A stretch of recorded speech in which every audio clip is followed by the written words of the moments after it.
mani gapimni eshiting qizim. Tushganingizga 2 yil bo'lyapti. Hali boshingizga ro'mol o'rata olmayman qizim. Hamma qilgan ovqatlaringizni chochingiz chiqib keladi.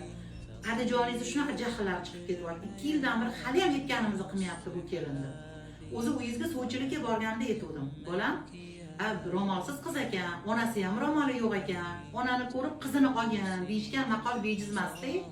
Bolam, ro'mol o'rasangiz bo'lmaydimi? Oyijon, har safar mana shu gap gapirasiz. Yo'q, o'ramayman, oyijon, nima qilmaylar? Aytuvdilar oyijonim, o'lsam ham kirmayman deb. Hali beri kirish niyatimiz yo'q. O'lsam ham kirmayman deb. O'lganlarda rassomlar ro'mol o'rab qo'yadi-ku. Go'rko'ga ro'mollarni o'rab, kapallarni kiydirib, ro'mollarni tang'ib berishadi-ku. Qabrga ro'mol bilan kirib boradilar. Og'zilariga qarab gapirsinlar.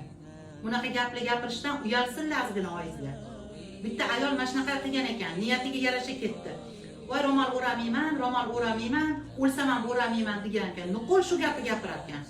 O'lib qopti haligi ayol avtohalokat bilan. Boshi uzilib ketibdi. Boshiga o'raydigan ro'mol yo'q endi. Boshsiz ko'mishgan haligi ayolni. Mana shu narsani ibratda oyizga aytib qo'ying bolam.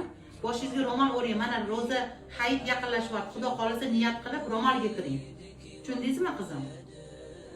طويل الشوق يبقى في اغترابي ثقير في الحياة من الصحاب ومن يأمنك يا دنيا الدوام